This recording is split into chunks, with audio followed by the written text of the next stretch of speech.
capital city of Akwa Ibom State. Let's take a look at the headlines. President Tinubu, Senate President Godswill Akpabio to attend high-speed unveiling Deputy Speaker's reception in Abia. Ondo Commissioner for Infrastructure resigns over Credalu's death. Plus, Colorado Republicans appeal against Donald Trump's 2024 ballot ban. We will bring you details of the stories and more.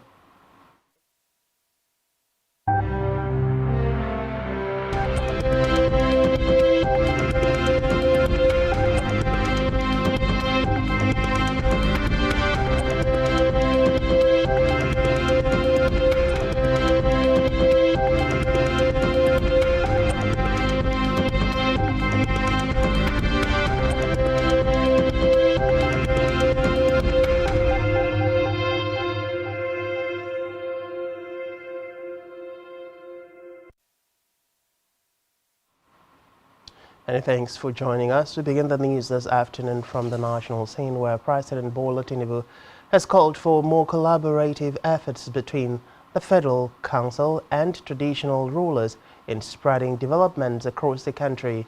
He said the successful execution of plans was already being seen, where changes would all transform the economy through financial re-engineering of the country. Tinubu spoke during a reception held in his honor by the government and people of Lagos State at the Lagos House, Marina, Lagos. The president said the reach of the councils and the powers of traditional rulers in the society would be harmonized to provide the needed infrastructure and socio-economic development to the people at the grassroots. You are having a problem seeing me. The job is monumental. It's not a one-man job. It's a collective team. And you have to be able to listen, decipher, tolerate. Sometimes what you don't expect will happen. As I was getting ready this morning, then Akeredolu's matter came in. Gardinaba's matter too. Power is transient. Only Almighty Allah gives power, and He is the only one who will take it. And we see the value of life.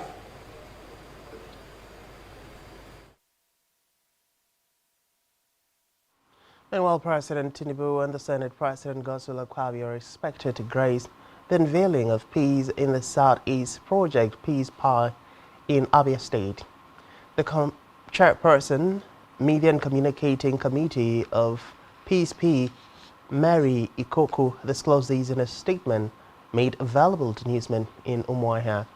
Ikoku described Peace P as a non-partisan advocacy organization working towards the restoration of peace in the Southeast through a non-kinetic approach.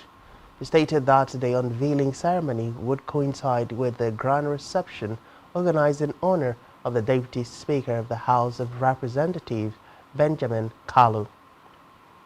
The chairperson also listed other prominent Nigerians that are expected at the event to include the Chief of Staff to the President, Femi Gbajabiamila, and members of both chambers of the National Assembly.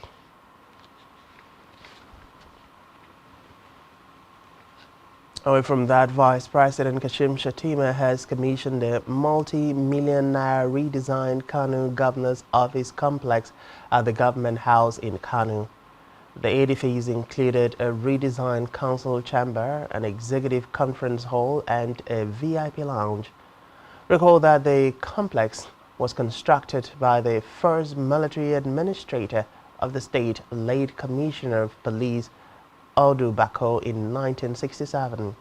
The Vice President was assisted by Kano State Governor Abba Yusuf, Speaker of the House of Representatives Tajuddin Abbas, Deputy Senate President Baru Jabril, and Senator Kawu Samala, among others. Shettima commended the political commitment demonstrated by Yusuf to ensure the timely execution of the project, noting that the remodeling of the governor's office with state-of-the-art equipment will provide a conducive working atmosphere for successive governors and staff to operate optimally.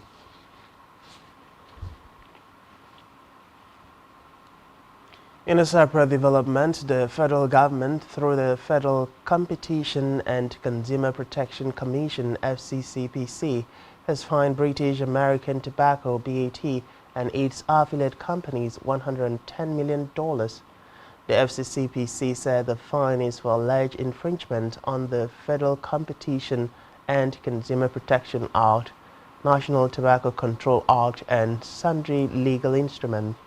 The Commission said the British company must subject itself to compliance and monitoring for a period of 24 months, mandatory public health and tobacco control advocacy, as well as provisions of written assurances to the Commission. According to the Commission, it's carried out an order and warrant of search and seizure approved by a federal high court at BAT locations and the location of a service provider on January 25, 2021.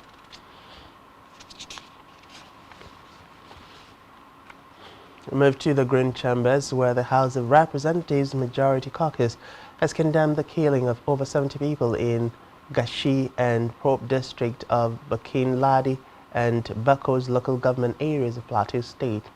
Minority Leader Kingsley Chinda said the time has come to end the killings in the state. He urged the military and other security agencies to be unrelenting in tackling the crisis until victory is assured.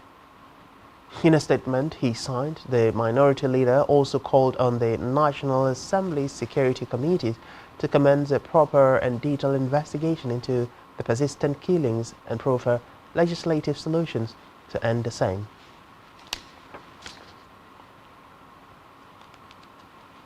On security, Nigerian Security and Civil Defense Corps (NSCDC) has issued operational licenses to 93 private guard companies (PGCs) in 2023 with a view to strengthening national security.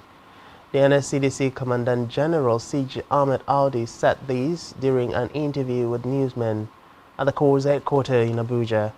Audi said from the total numbers of 1,412 PGCs registered by the Corps, 92 were sealed across the country due to several operational violations, but had 24 of the defaulting PGCs later unsealed in the year under review. According to him, licensing, supervising, training, and monitoring of PGCs operators is one of NSCDC's major mandate, of which the Corps has been able to fulfill.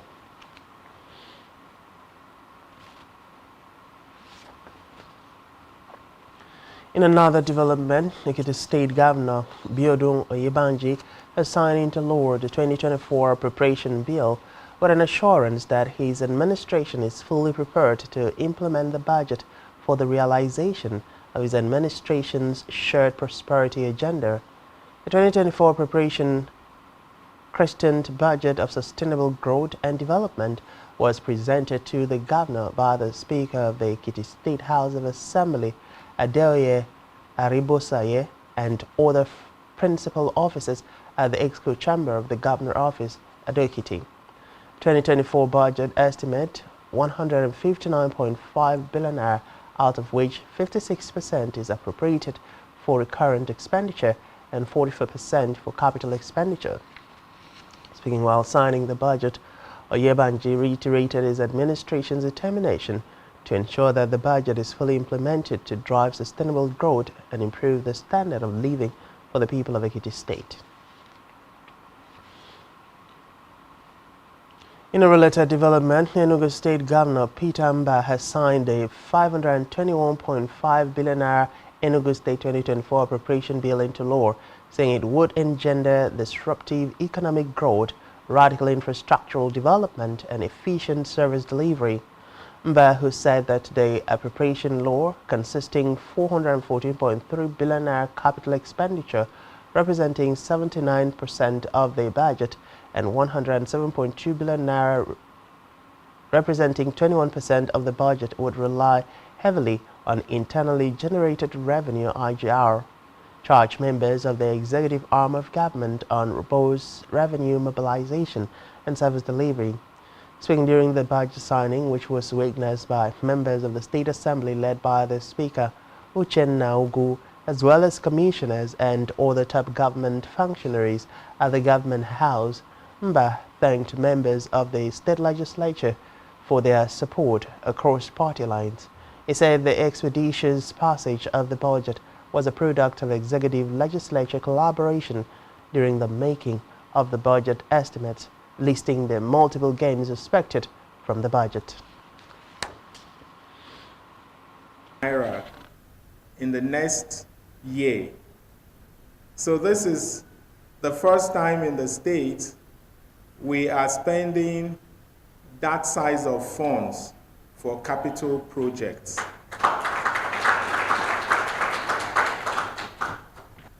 We called this budget a budget of disruptive economic growth. And it's disruptive based on the reasons I've already given. The first time we're spending this size on our capex. It also means that we're going to have huge economic activities in Enugu State. So imagine an economy. Elsewhere, Ondo State Commissioner for Infrastructure, Lands and Housing, Remi Olayiwola, has resigned his appointment. This is coming less than 24 hours after Lucky Aiyedatiwa was sworn in as the new governor of Ondo State following the demise of Oluwarotimi Akeredolu. Aminu, in a later address to the secretary to the state government, Princess Oladuni, said his resignation takes effect from today. He added that his decision was anchored on his conscience as his leader, Akeredolu, joined the scent triumphant.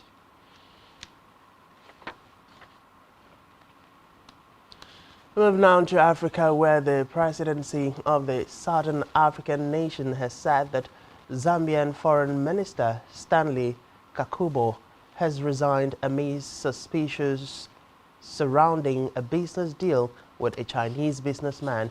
Having taken office in September 2021, Kakubo declared his decision to step down in a letter citing malicious allegations linked to a business transaction.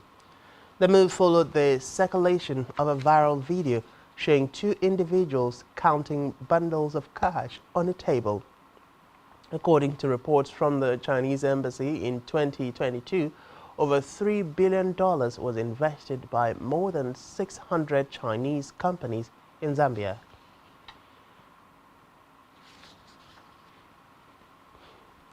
Still in Africa, 79 people have reportedly filed their candidacy for the February 2024 presidential election in Senegal before the Tuesday deadline. Reports say the number of applications submitted to the Constitutional Council has not been made public, but explains that the Casidab's Depot ex-consignation received 79 applications. The applications include those of the main favorites for the 25 February 2024 election, Amadou Ba, a member of the ruling coalition, and Senegal's current Prime Minister, imprisoned opposition figure Ousmane Sonko, and former Dakar Mayor Khalifa Sall, amongst others.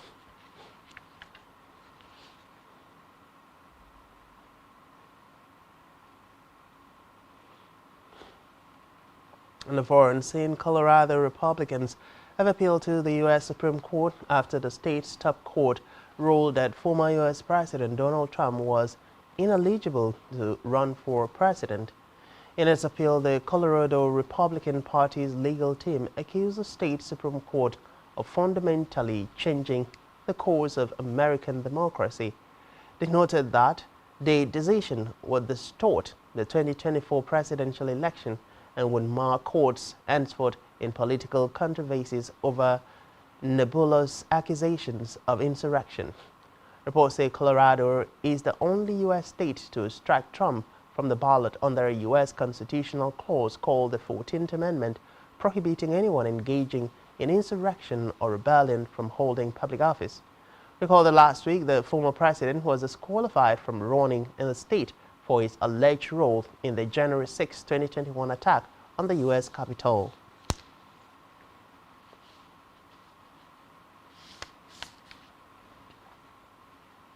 Still on the foreign scene, Britain has lifted some costly obstacles placed on school trips post-Brexit, but only for students from France, as campaigners called for all EU countries to benefit.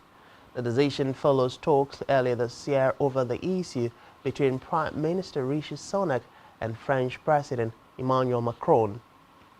French and EU nationals at schools in France who cross the Channel for a language learning holiday will now need to carry only a simple identity card, as was the case before the UK formally departed the European Union in 2021.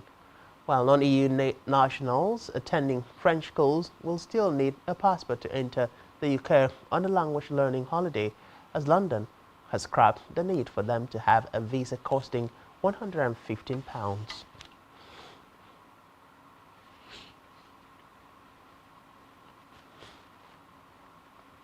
Still to come in the news, Kevin Durant triple-double as Suns beats Houston in NBA Roundup. To stay with us.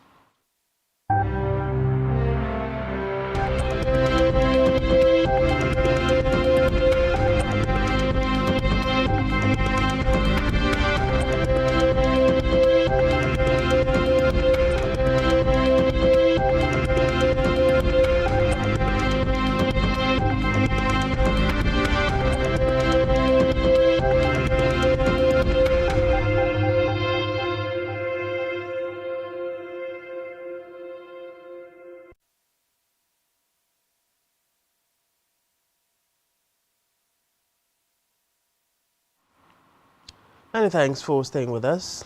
And now to the concluding part of the news stories. On a business news, World Bank has predicted that persistent insecurity, armed conflict, and deteriorating livelihood will continue to affect local government areas in Borno, Kaduna, Katsina, Sokoto, Yobe, and Zamfara states, and far north of Adamawa State in Nigeria until May 2024. This is as it disclosed that poor macroeconomic conditions are restricting access to agricultural inputs in the country. The Global Bank also revealed in its latest food security update that the economic hardship is set to affect cereal production in the country. It said estimated cereal production for the 2023-2024 crop year is expected to be 76.5 million tons in Western Central Africa, which is a 2% decrease from the previous season and a 3% rise from the average for the last 5 years.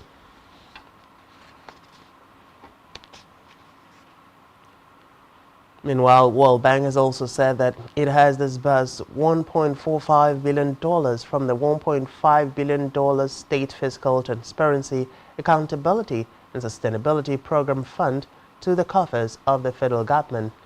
The amount, which has been received so far as of December 12, 2023, is meant to assist state governments to achieve fiscal transparency and accountability. The bank also revealed its plans to extend the program's end date to April 2024 in order to deepen the implementation of the sustainability strategy. The institution said payment was made in 2 tranches of $737.13 million and $717.51 million.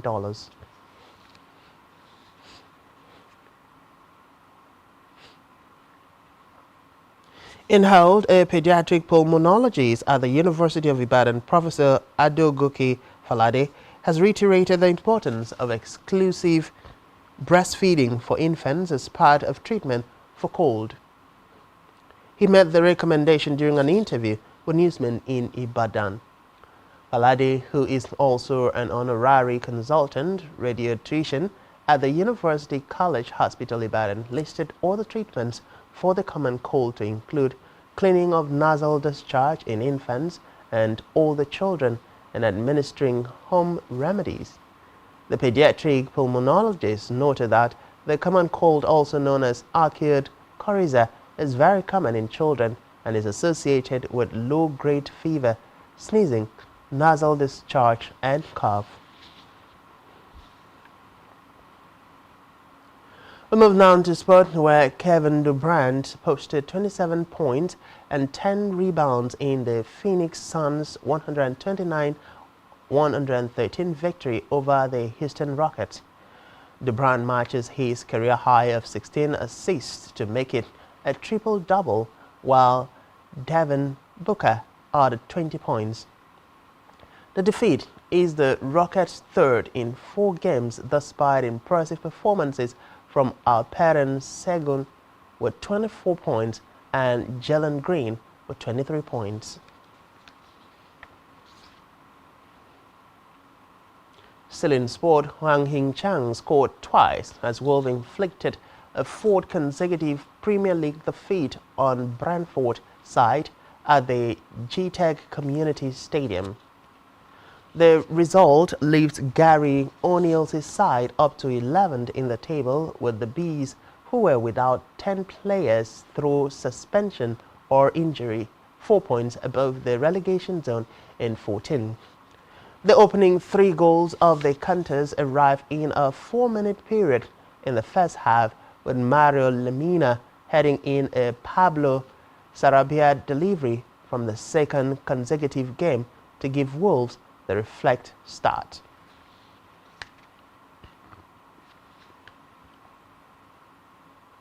On our entertainment news, Colombian superstar Shakira has been honored with the unveiling of a 6.5-meter statue in her Caribbean hometown in Barranquilla. The imposing bronze and aluminum sculpture portrays the singer in one of her famous belly dancing outfits.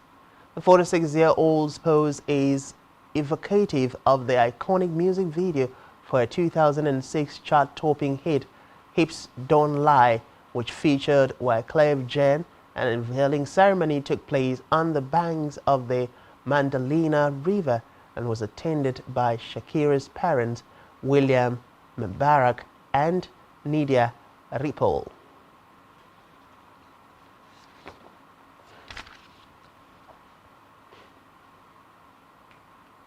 And that's all we have for you this time. Do ensure to follow us on social media and subscribe to our YouTube channel, all of which you can find on our website, spectrumtvlive.ng.